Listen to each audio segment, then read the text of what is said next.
From the Center for Advanced Study in the Behavioral Sciences at Stanford University, this is Human-Centered.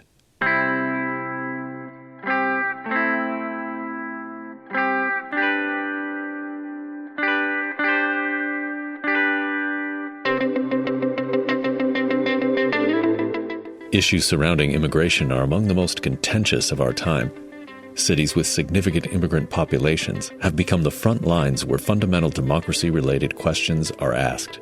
Can cities ensure that migrants contribute to community development in ways that allow newcomers and longtime residents to flourish together?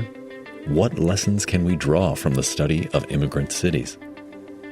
Today on Human-Centered, a recording of a May 6, 2026 CASBS event titled, "What Can Immigrant Cities Teach Us About Democracy?" The event was presented in partnership with Stanford's Institute for Advancing Just Societies and was the fourth Robert A. Scott Lecture honoring legendary former CASBS Associate Director Bob Scott. CASBS Interim Director Laura Tiedens teed up the discussion for the audience. If you'd like to watch or read more about the event, relevant links are in the episode notes. And now, let's listen to the conversation on immigrant cities and democracy's future.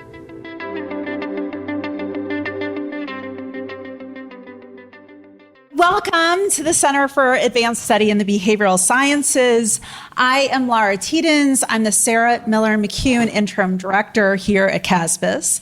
And I'm really so glad that you've joined us here tonight for what I know will be a very interesting conversation that we have organized in partnership with Stanford's Institute for Advancing Just Societies. So this event on what immigrant cities can teach us about democracy also serves as the fourth Robert A. Scott Lecture. For those of you who don't know, Bob Scott is a legendary and beloved figure at CASBS. He served as CASBS's Associate Director from 1983 to 2001, and again in 2009 to 2010. He shaped the transformative CASBS fellowship experience for really hundreds of fellows. He discussed their work with them, he asked them probing questions, he pointed them to literature and resources, and he made introductions that became collaborations. He was, of course, for those of you who know the Fellows Program, a regular at lunch and a very fierce competitor on the volleyball court. But Bob had such a big impact, I think, because he is truly the personification of the Fellows Program.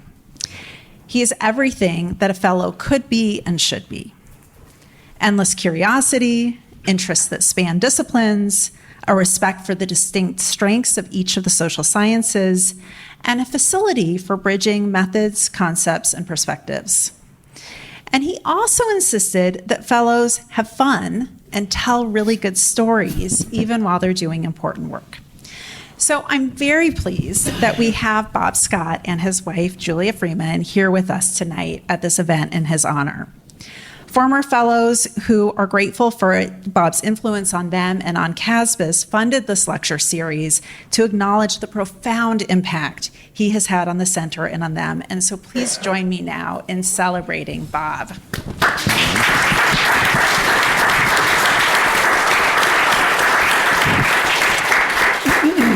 So Professor Scott's research, which was accomplished both while he was here at CASBS and as a faculty member in the sociology department at Princeton, examined processes and phenomenon like socialization, stigma, and the social construction of disability, all things that we now consider real like classics, but at the time they were hardly studied and barely understood.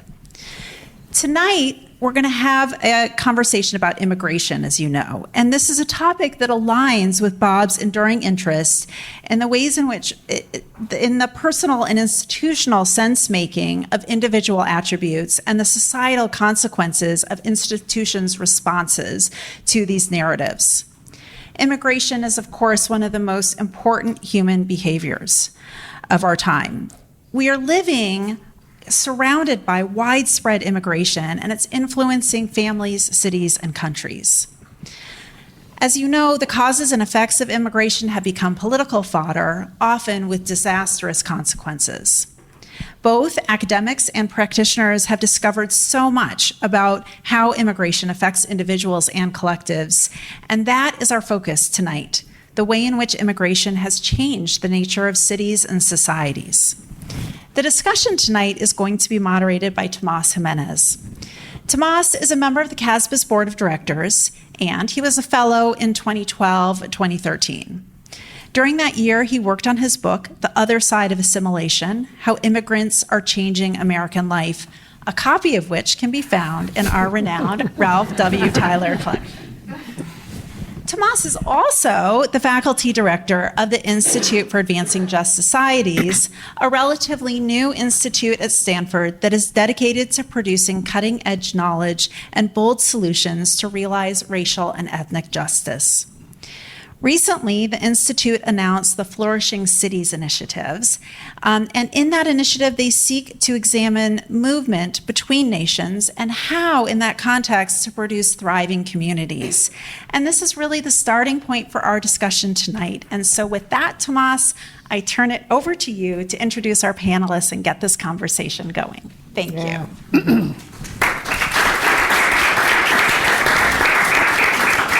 Thank you, Laura, for that introduction. Bob, thank you for your presence here and for really setting the tone that all of us who have been fellows here enjoyed. And I also just want to take a moment to thank Laura for all of your hard work and helping us put this together, and Laura for your partnership with this, and the IAJS staff, especially Chow Lam, who you probably met out at the table, who was instrumental in making this happen. So thank you. So Laura did an amazing job framing up our conversation, and I'll just add a couple of more things. So the way that I think about immigration, and this is reflected, Ian, in one of your recent books, is that the history of the world is the history of migration, that people have been moving ever since we've had societies, even the smallest societies. And so migration is certainly a feature of our world today. It's a fact of our life in spite of how sometimes we try to resist it. And it's really, I think, easy, especially in this area of the world, to think about migration as a benefit, as a source of innovation, as a source of social and cultural dynamism. But the very thing that produces that dynamism, the diversity that immigration produces, can also be a source of strain. And democracies require some sense of unity, some ability of the individuals who operate in it to see something of themselves in each other, so that there is a collective on whose behalf each individual can work and kind of have in mind. And so I want to talk about that it's not a duality, but I would like to talk about that dynamic. And I'd like to talk about what cities have to do with it. So Louis Brandeis, who was a Supreme Court justice, said, and I'm paraphrasing here, in 1932, he said that states were the laboratories of democracy, but I think that cities are the petri dishes. And so with that, I want to get into the animating question that we have tonight, which is what can immigrant cities, that is cities that are characterized by large immigrant populations, teach us about democracy? Before we get into it, I have a piece of business. So you all have on your chairs, or if you're sitting on your chair, hopefully you're not sitting on it and you've picked it up, but you have a pen and a note card, and you are welcome to ask a question on that note card. We'll spend about the last 15 minutes of our time together answering some questions. We'll gather them up and take some questions. And now I'd like to introduce our esteemed panelists who are going to help us answer tonight's question. So to my immediate right, we have Rachel Perić, who is the executive director of Welcoming America, which is a nonprofit, nonpartisan international organization that supports communities building a welcoming society for every person, including immigrants, so that everyone can fully contribute and shape a shared prosperity. Under her leadership, Welcoming America has grown into a powerful force for change, now working with communities that are home to 1 in 7 Americans, and partnering with local leaders worldwide to move beyond divisions towards shared prosperity. Rachel's expertise is rooted in more than a decade of high-impact advocacy and management, including leading major literacy and community investment initiatives for the United Way. Her work is profoundly personal. She's the granddaughter of Holocaust survivors and refugees, and so she brings a deep understanding of the resilience found in migration and the essential need for inclusive civic infrastructure. She was recognized on the Eames Institute inaugural Curious 100 list in 2025. A sought-after voice on issues at the intersection of urban resilience and migration, her insights have been featured in the New York Times, CNN, and Forbes. Please join me in welcoming Rachel Perić.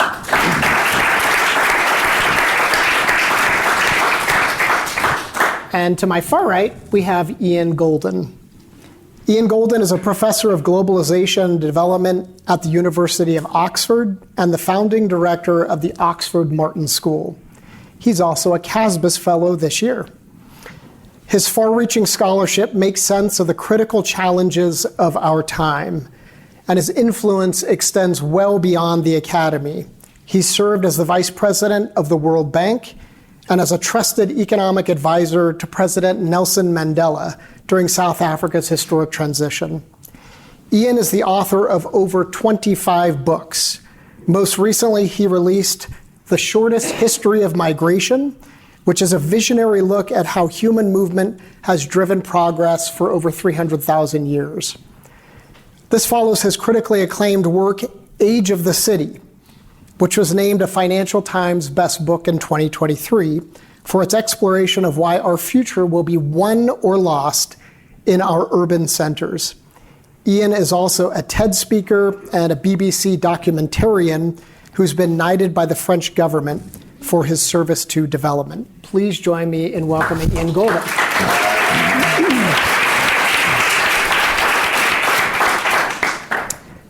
So you are both keen observers of what's happening in cities and of migration. And, I think of this as a conversation where practice meets research. And so, but I want to throw this at you first, Rachel, and then Ian, feel free to weigh in. So there's a lot going on in cities right now. If any of us paid attention, it was hard not to what happened in Minneapolis a couple of months ago, or in LA a few months before that, or in the UK and several months before that, where there were riots among people who were opposing asylum seekers. In England, it would be easy to get the impression that cities are really struggling. Excuse me, I'm struggling right now with migration. I'm going to pull it together. Cities are really struggling with migration.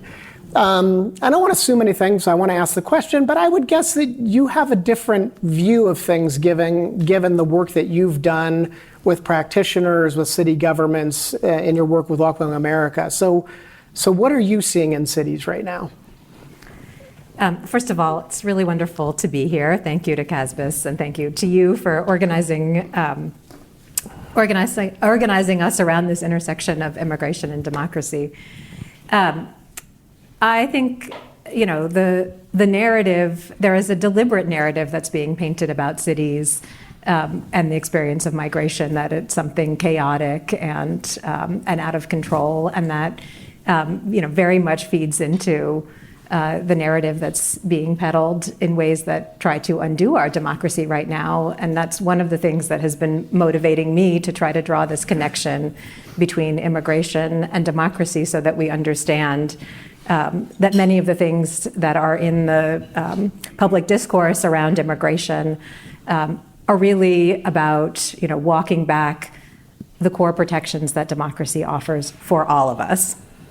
Maybe we can come back to that a little bit later. I think, what we've seen over the last year in cities has been a real split screen, I would say, of, the worst of what humans can do to one another, in the way that, indiscriminate, sweeps of communities, people being picked up, just based on their race or their job or, where they happen to live, things that are fundamentally un-American.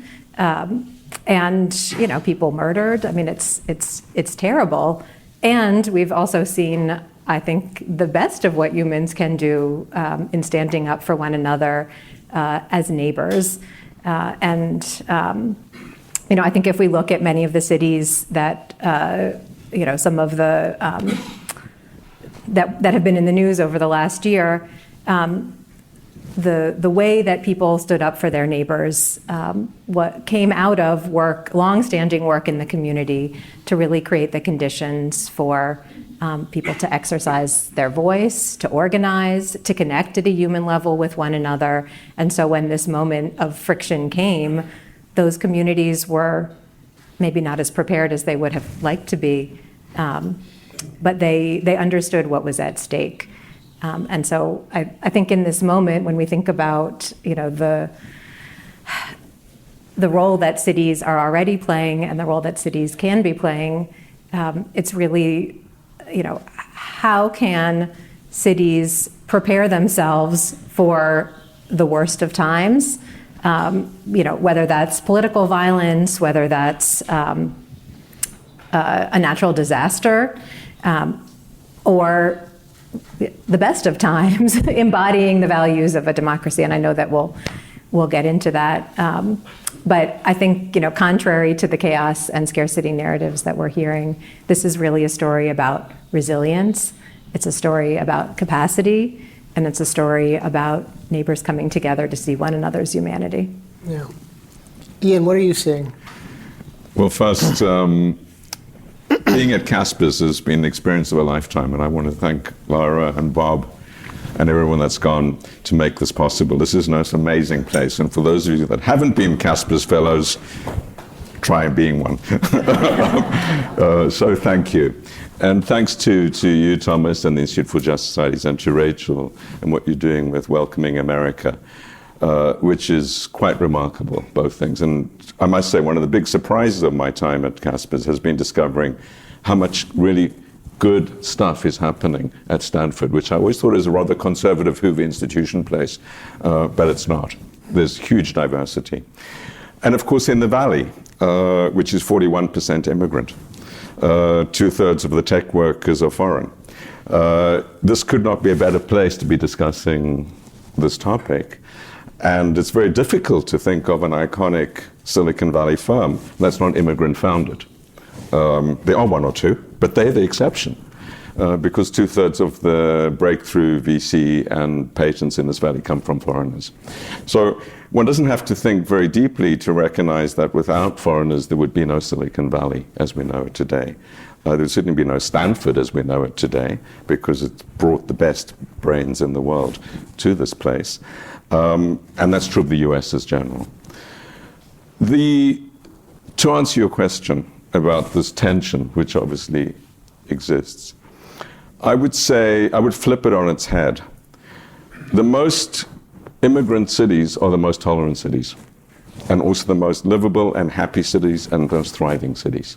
And that's a generalization that goes from Melbourne and Sydney through London and Paris to the US as well. What Silicon Valley's experience is a generalizable historical phenomena about what drives growth. And the places that have been most anti-immigrant are those with much lower shares of immigrants. The countries that are most immigrant, and in Europe, for example, it's Poland and Hungary, have less than 1% immigrants. They're the most anti-immigrant countries in Europe. The most pro-immigrant countries are those with the highest shares. And London, for example, in the UK, is the most pro-immigrant place, but 40% of Londoners are foreign-born. Just like 41% here are, 35%, so way above the US average, which is 16% foreign-born.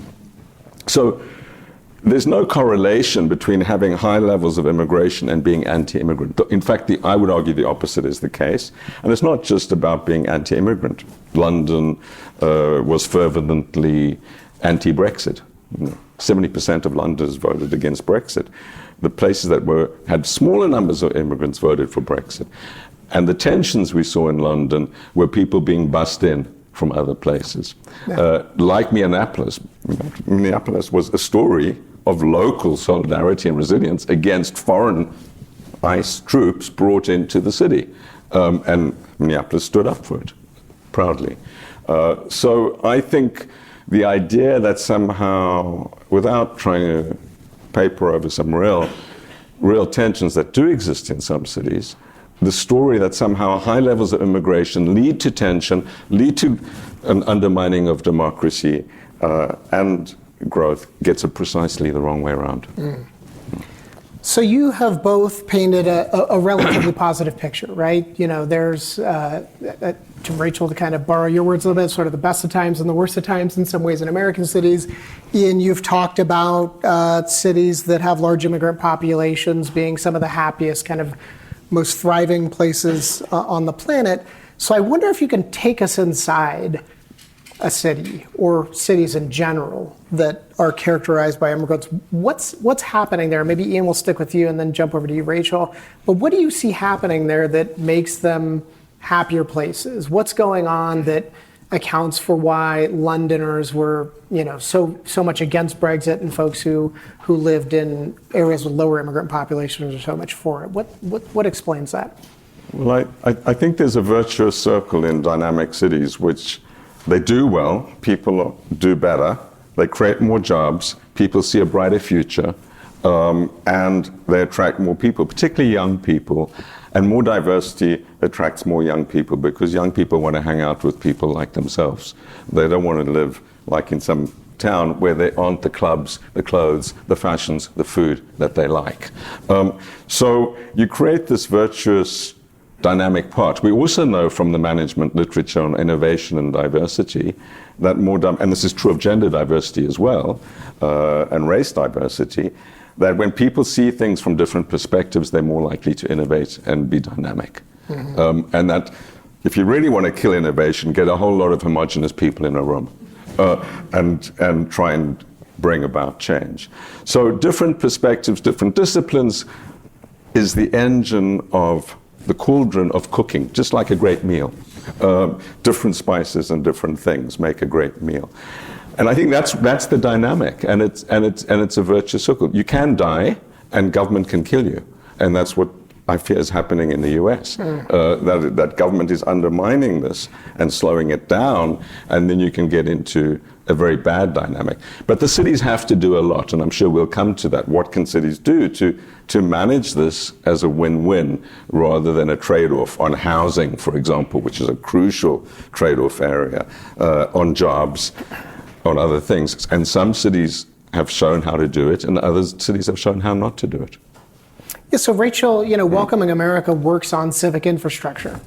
And it has a model for how to, you know, reap the kind of benefits of immigration and diversity that Ian talked about. So I wonder if you could take us inside Welcoming America's work and its partners' work to you know, take us under the hood. How is this happening? And why do we need it to happen? Yeah. Well, maybe I'll share the story of Dayton, Ohio, because I think it illustrates a lot of these points.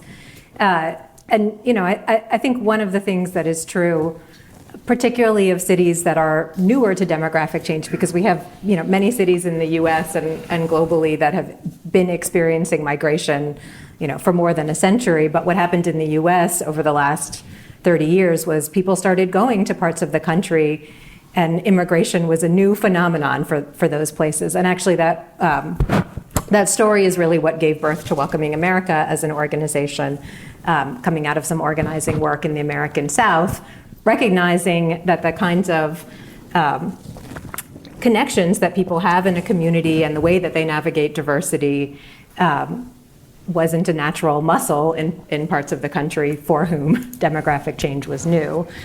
So there was a kind of intentionalness that is needed to go from just, you know, the presence of diversity to actually creating an environment that is inclusive, an environment where people actually belong, whether you've just arrived as a newcomer or you've been there and you're experiencing your community changing. So Dayton, Ohio, back in 2011, which was the moment when, I don't know if you remember this, but Alabama, Arizona were passing some of the most restrictive anti-immigrant laws in the country. Dayton, Ohio said, we're going to go the other way. They brought their community together to create one of the first welcoming plans in the United States. It laid out a set of values that were going to drive the community. We want to make sure that people can come here. We're a city that has been losing population for the last 50 years. We need people in this community, and we need people not only to come, but to put down roots and be part of the community, be woven into the civic fabric of the community. So they created this very intentional plan. They established an office within their city government to help continue directing that plan, mobilize people from across the community, schools, soccer tournaments, any way that they could create that sense of shared community. And over time, they turned around, 50 years of population decline.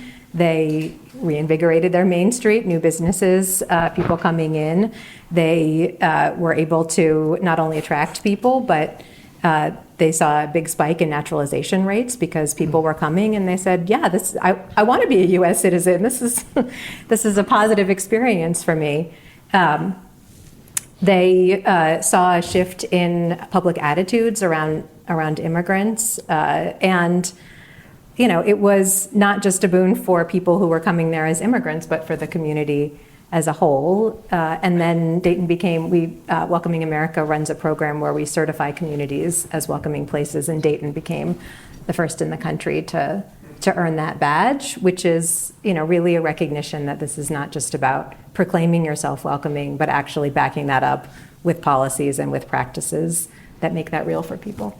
Can you just say a bit more about being certified welcoming? So one of the things that I think about, and I know you do too, is not just narratives and counter narratives. It's how do we kind of capture the full picture of what's happening in a place like the United States when it comes to immigration? Really easy to get a picture of the United States based on our policy right now. That this is an anti-immigrant nation, or made an anti-immigrant turn. I don't think that that's a unreasonable conclusion in our policy, in the policy realm, but there's lots of things happening in the country, and one of the things I do sometimes at talks is I show people the map that Welcoming America has, showing all the places that are certified welcoming. So I just wonder if you can say a bit about that to fill in the picture a little bit more. Yeah. Well, that makes me so happy, Tomás. And I know that it would make our members and the leaders who are in communities thinking they're trying to solve this on their own, and realizing that they don't have to be alone in figuring this out, which is why we exist.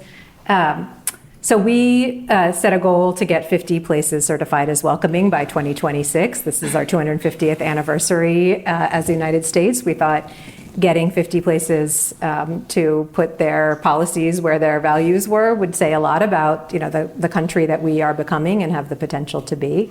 And I'm really proud to say that we're hitting that goal. And that list includes some big cities. San Jose, just down the road here, is one of our leaders. But also many small communities, Crete, Nebraska, Emporia, Kansas.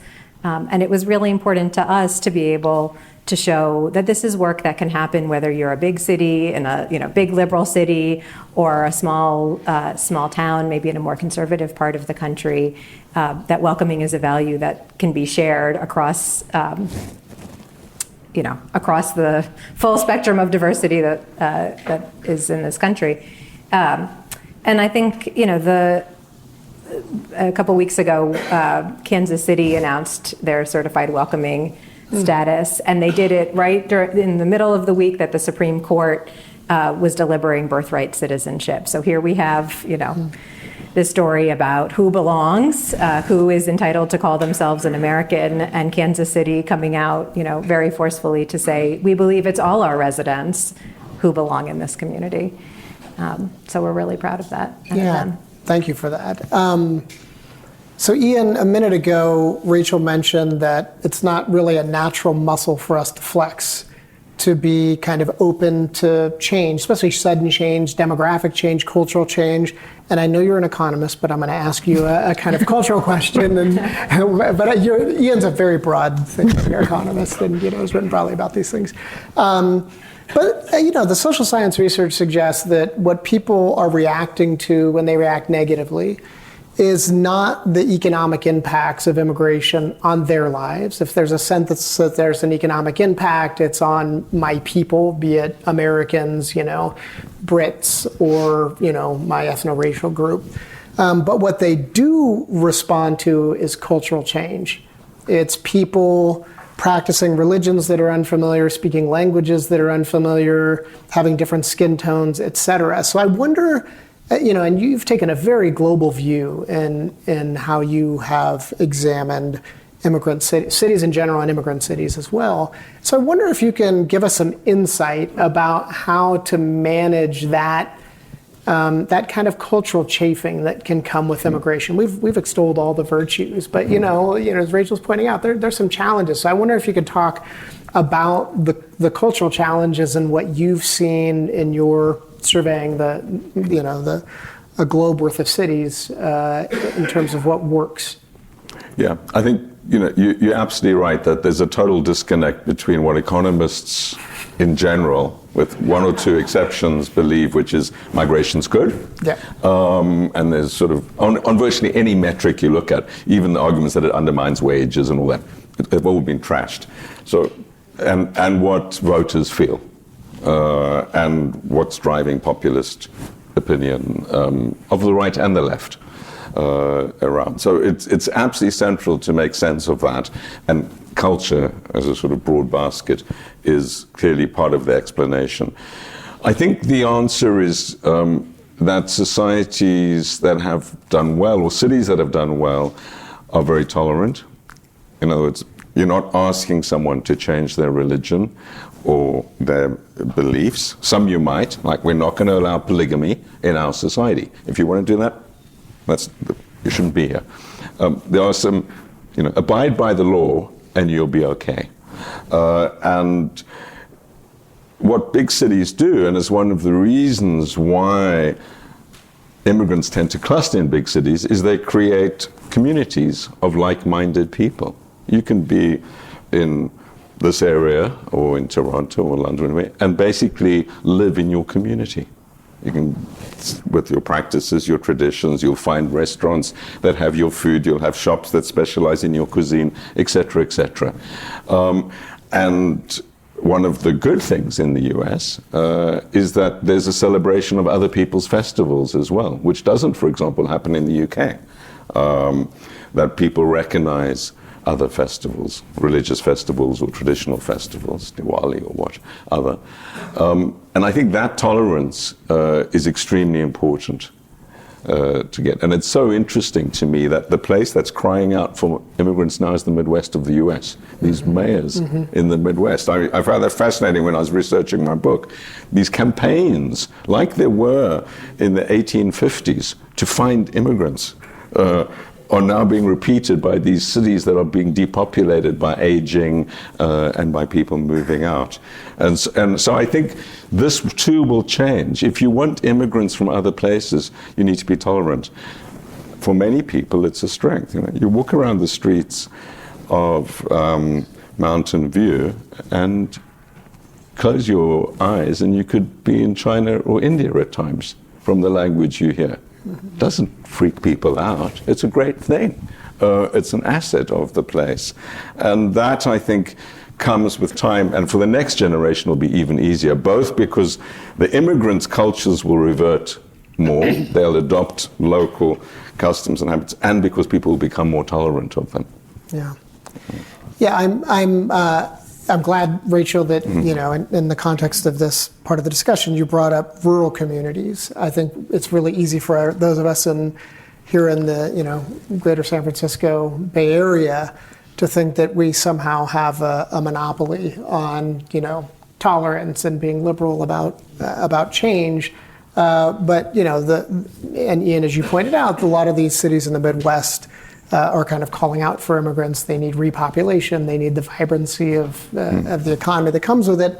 And a lot of these cities, I think, are actually incredibly small cities. Rural cities have actually been incredibly innovative. And I think one of the reasons is that at the city level, there's a pragmatism. There's a notion that, we are dealing with people's everyday challenges. We are trying to help people achieve their everyday aspirations. We opened our Flourishing Cities initiative with a conversation between David Holt, who is the mayor of Oklahoma City, and Julian Castro, who's the former mayor of San Antonio and former housing secretary, presidential candidate, housing and urban development secretary.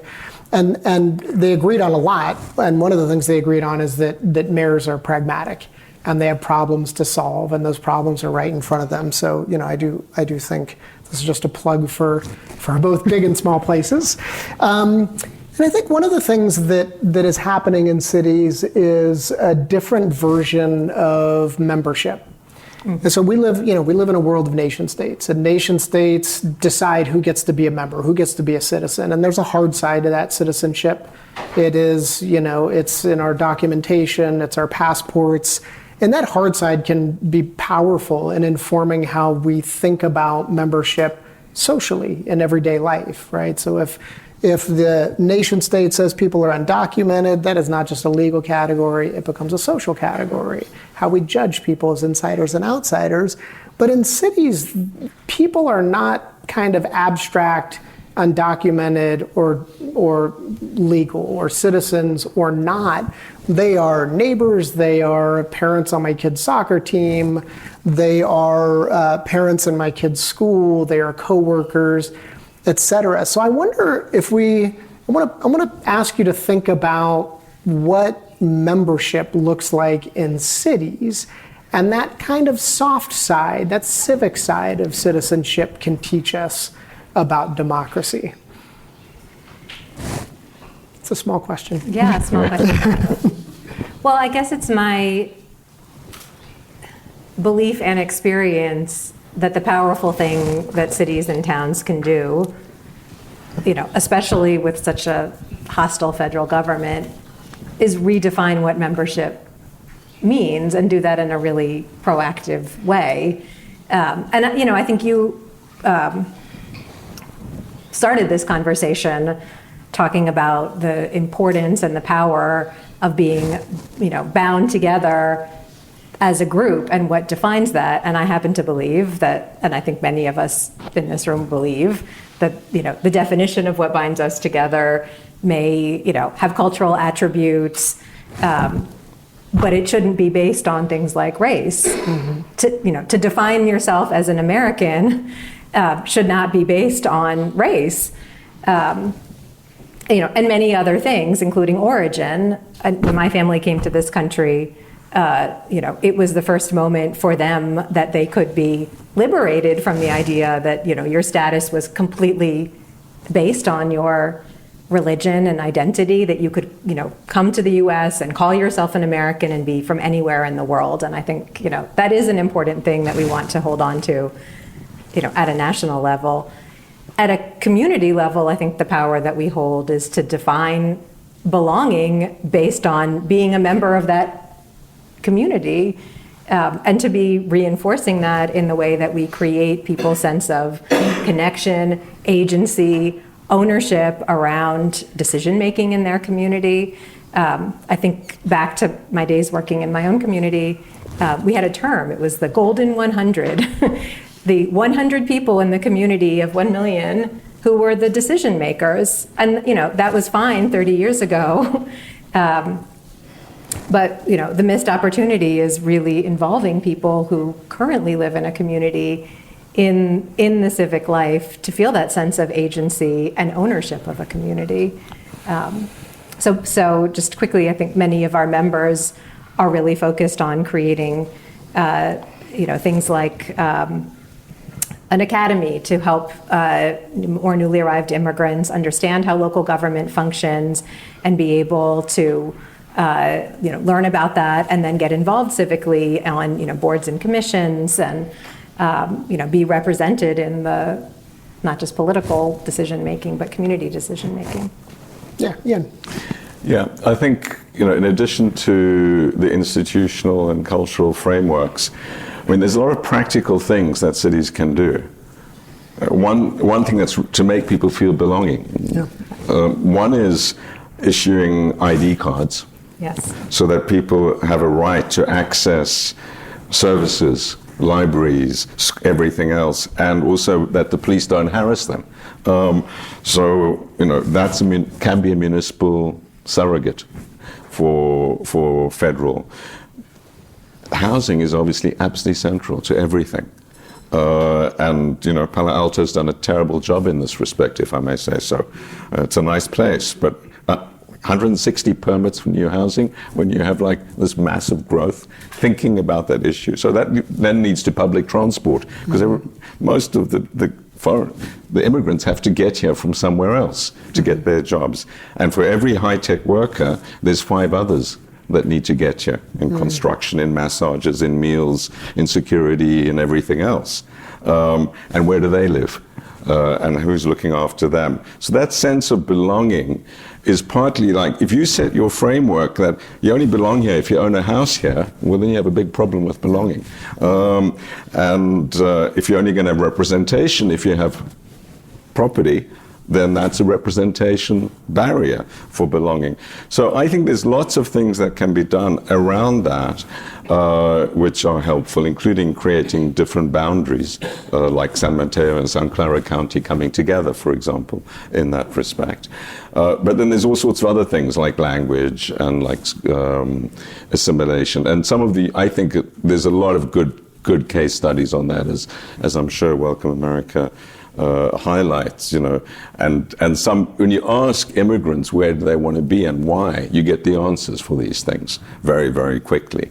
And it's to do with recognition, sense of belonging, but also language schools, job placement centers, lots of other things that go with that.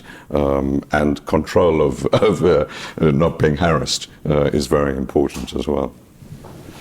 So I just want to take a moment. It looks like we're already starting to gather some of the question cards, but if you have a question and you haven't written it down, this would be a good time to do that, because we'll flip over into Q&A in just a second. But Ian, you got me thinking about prescriptions. And so I wonder if each of you could say, ideally one, but if you have a couple of things, something that you have seen, Ian, as a researcher, Rachel, in the practitioner world, something that you've seen that you wish every city would do and that you would want to export up to the federal level. This is, by the way, a question I asked of Mayor Holt and Secretary Castro, but and so it was generative, so I'm trying it again.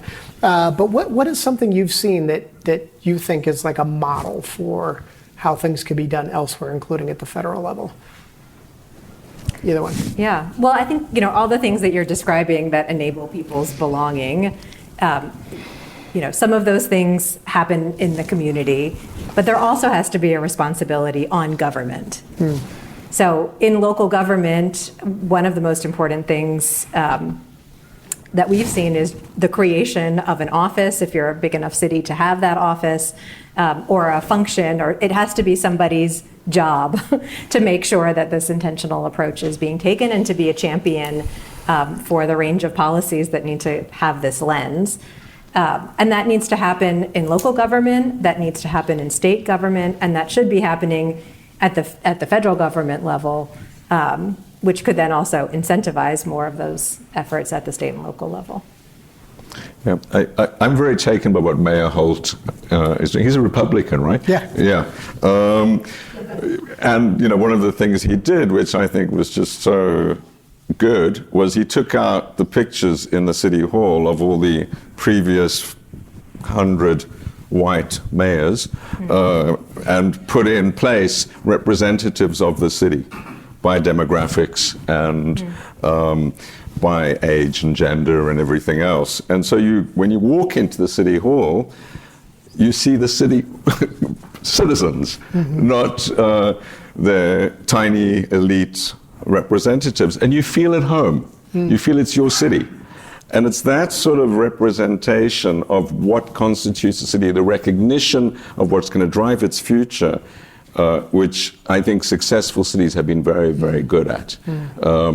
Encapsulating in the way that they run things, the way they message, the way they set up institutions, that they're there for everyone, not just a tiny fraction of the population. Yeah.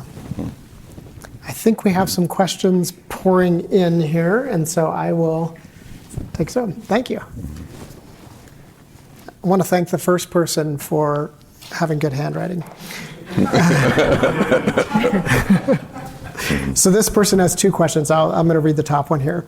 What can we learn about cities from the global south when it comes to including immigrants? Is that for me? Yeah. Well, that's a tough question, and it's tough because they obviously don't have the resources, and some of them have very, very high shares of immigrants.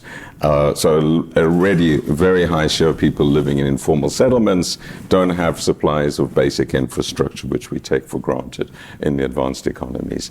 And so there's massive pressure on resources.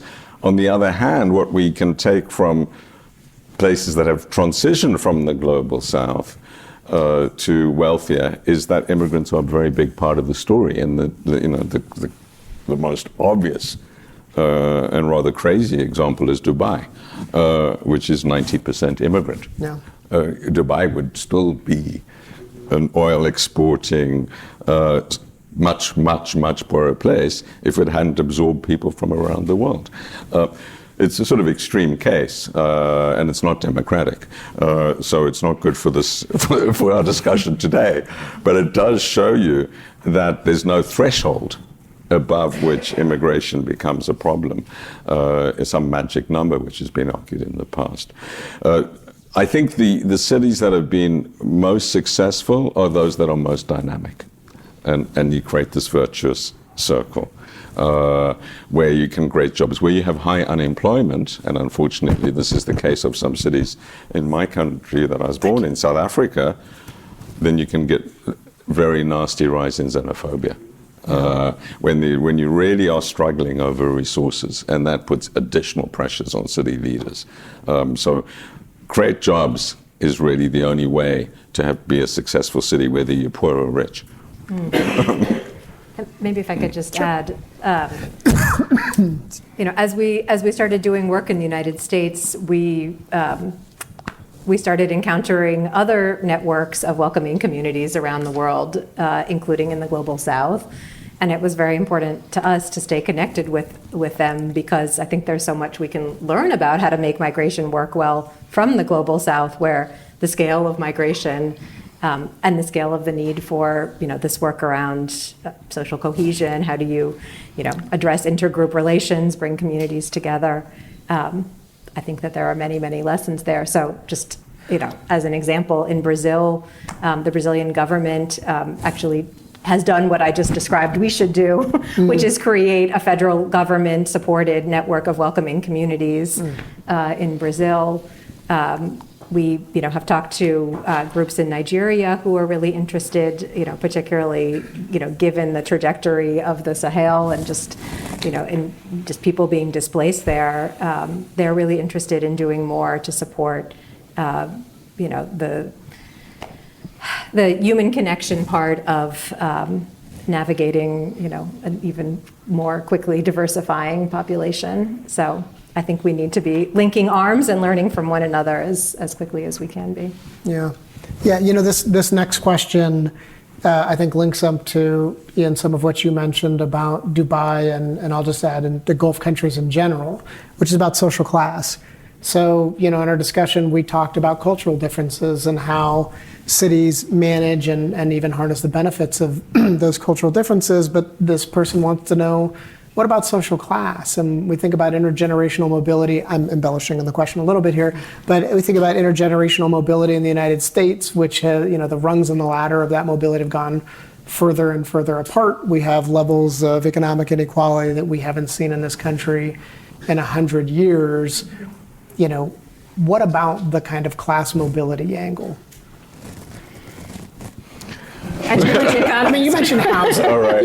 You mentioned housing, and the data is so interesting on social mobility that I've seen, and this is in this book, but also my previous book that I did, which is that the first generation of kids tends to be mobile. They get more educated than their parents, and they get better jobs and better incomes than their parents. The second generation, but on the third generation, can revert to the mean. Yeah. So, and that is, it certainly in terms of, and it's true on many other things. It's true on fertility data, for example, as well, that you get the sort of reversion to the country mean as people get more and more assimilated over time, intergenerationally.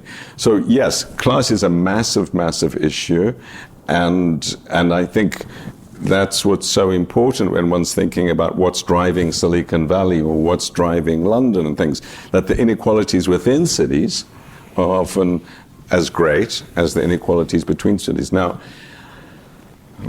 some economists speak, the future, I think, is going to look even more like that, because basically the knowledge economy is replacing the manufacturing and place-based economy. There's no reason for places to be where they used to be. And the only question is, where do people want to be in the future to generate knowledge? And that means you're going to get more concentration, and then you're going to have big effects between places and within places. And that's why housing, public transport, schooling, education, those things become absolutely central to addressing this. I think one story that question makes me think of, because absolutely, the issue is not immigration, the issue is inequality. Yeah.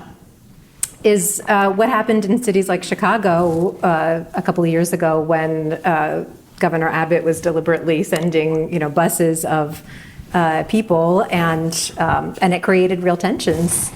It created real tensions in the city, and it created real tensions because there were long-standing, real claims that people had been treated unfairly and didn't have access to housing, and who were these new folks that were coming in and taking resources, and and many of the longstanding issues that had not been addressed in the community got swept up into that.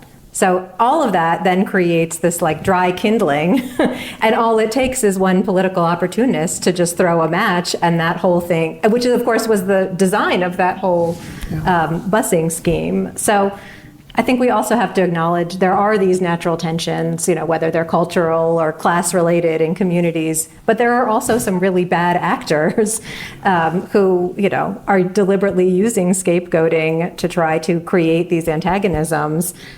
Because the real threat is if those communities got together and organized for the, resources that they all deserved, I think we would be in a very different place, and, that would, yeah.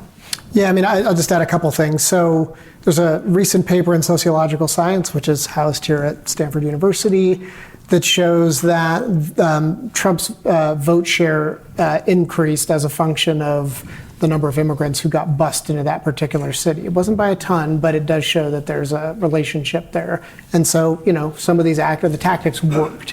However you feel about them, it worked. And we've talked a little bit about leadership here, and the way that I think about leadership, whether it's at the city level, federal, or state, is that they are a bit like conductors. And they can get, there's lots of ways of thinking about immigration. There's lots of narratives, I'm thinking in the US context now, about who we are as a country, about the role that immigrants play. And that conductor, the political leaders, can get certain parts of that orchestra to play more loudly than others. And so the opportunism is not just to get people to revolt and show up and vote for a particular candidate, but it's also an opportunity to do the kinds of things that you've mentioned in places like Dayton. So, what do we want, or how do we want our leaders to conduct? Who do we want them to conduct, and what tune do they want us to play? Yeah. So I want to. Oh, go ahead. Yeah, I think the ability to do that and to play on foreigners plays off material conditions that people are experiencing. Yeah. COVID-19 came from somewhere else. It was a foreign thing. The financial crisis for much of the world, not for some banks in the US, was like an exogenous event. And so a lot of people feel very anxious about the future and very uncertain, and they don't want bad stuff to come from elsewhere. And so it's always been this easy target, and the conductor gets more powerful at certain times. Yeah. when you have that very, very fertile atmosphere. And so the responsibility, I think, on leaders as well is to calm things down, is to make sure your economy is functioning properly, make sure people don't have those underlying anxieties as much as possible. Yeah, and I mean, Ian, as I think you've pointed out, a lot of the things that are good for creating welcoming environments are not just good for immigrants. It's not just things we do for some people. It's good for the entire community. So the next question is moving us down to the individual level. And somebody wanted to know what you would recommend for individuals to encourage cities to be places of belonging or welcoming, and to encourage a narrative change. Maybe Rachel, I'll throw it at you first. What can individuals do? Well, first of all, I want to just take a moment to recognize two individuals from my Welcoming America team, Daniel and Leslie, if you want to just, and if you are interested in doing more, please come talk to one of us. I mean, I think all of this work started with committed individuals. So I never underestimate the power of one person or one leader to change the trajectory of their community. I think, often what happens is a group of people in a community get together and start, pushing for more than just, reactive policies, but really to, push their elected leaders on the political narrative. How are you talking about this issue? Are you quelling fears in our community? Are you reinforcing people's belonging? We host an event every year. It was started by some of our members in Alabama during this really ugly period of time there. They said, we want people to know, who our communities really are and what we think as Alabamans. So can we organize this week together that shows that we're welcoming and link arms in doing that? And that's now grown into this international event with, thousands of events all over the world. And it's really an easy entry point for anyone to participate in an event or organize an event that speaks to this value. And especially for arts and culture organizations, museums, educational settings where you could host a conversation. There's millions of ways to have a more explicit conversation in words or through art about this value of welcoming and start there to galvanize people. Ian, anything to add? I think Rachel said it brilliantly. Okay. We have a question about democracy and autocracy that I'm sure we could answer in 30 seconds. We are closing up on time here, so I'll ask one more question and see if we can answer this quickly. Does that sound good?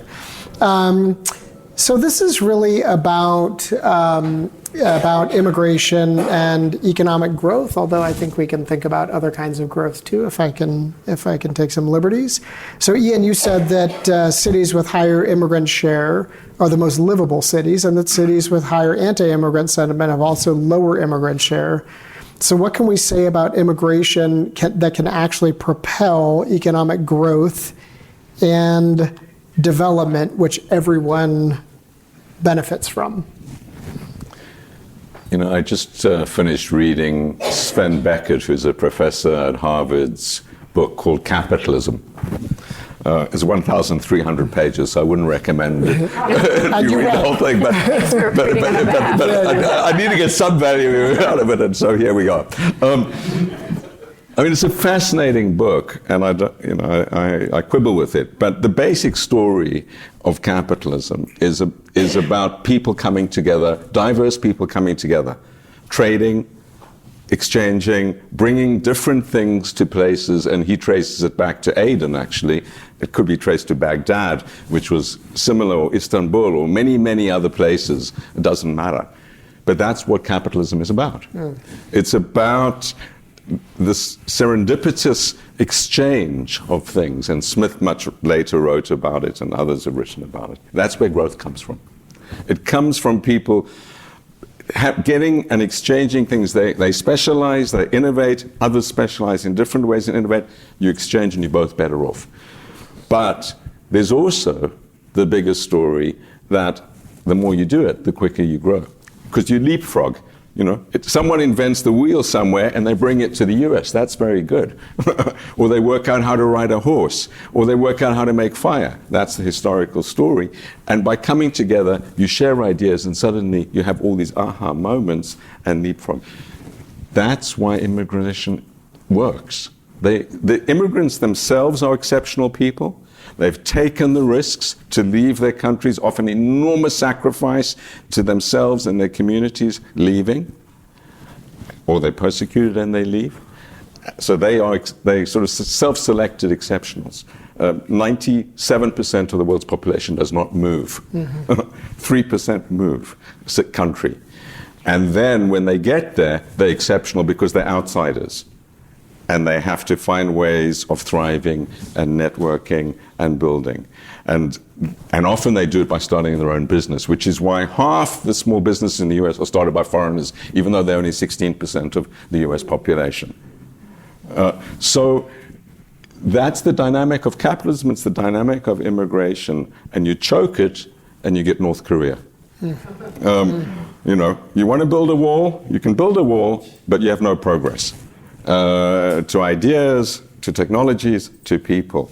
Can sound a bit passionate about it, but I do believe it's pretty central to what makes economies dynamic and what also gives people their freedom to escape persecution, certain death, as with the Holocaust, people that escaped, and the refugees that continue to escape. And I think it's also an ethical issue. We have to decide whether we want people to die.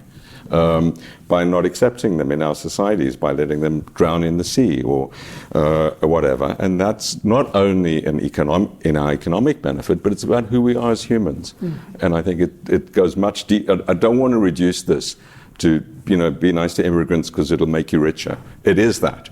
But it's not that as well. It's also about who we are as humans and our ability to cooperate and work together. Rachel? I think whether we're talking about democracy or the economy, there's two ways to be in the world. Your power comes from diminishing the power of others, or your power comes from enabling the power of others. And I just think that those are the two competing world visions that we're operating in right now, and we can choose. And I hope more people will choose the abundance vision. We'll leave it on that challenge and on that note. Please join me in thanking Rachel Perić, Ian Goldin. Thank you for this rich conversation. Of course, we could have gone on a lot longer. We did, as I often do, I give my students thousands of dollars of free education by keeping them after classes ended. But before I let you go, I do want to say and encourage you to sign up for CASBS's email list if you're interested. If you're not already on their email list and you're interested in other events like this, please do the same for the Institute for Advancing Just Societies. We have an active social media account, we have a mail list, and we do some what I think are pretty innovative and engaging activities. Bob Scott, thank you so much for providing the impetus for us to come together. And Laura and CASBS, thank you so much for this partnership, and thank you all for being here. Have a great night. That was Tomás Jiménez, Rachel Perić, and Ian Goldin asking, what can immigrant cities teach us about democracy? As always, you can follow us online or in your podcast app of choice. And if you're interested in learning more about the Center's people, projects, and rich history, you can visit our website at casbs.stanford.edu. Until next time, from everyone at CASBS and the Human Centered team, thanks for listening.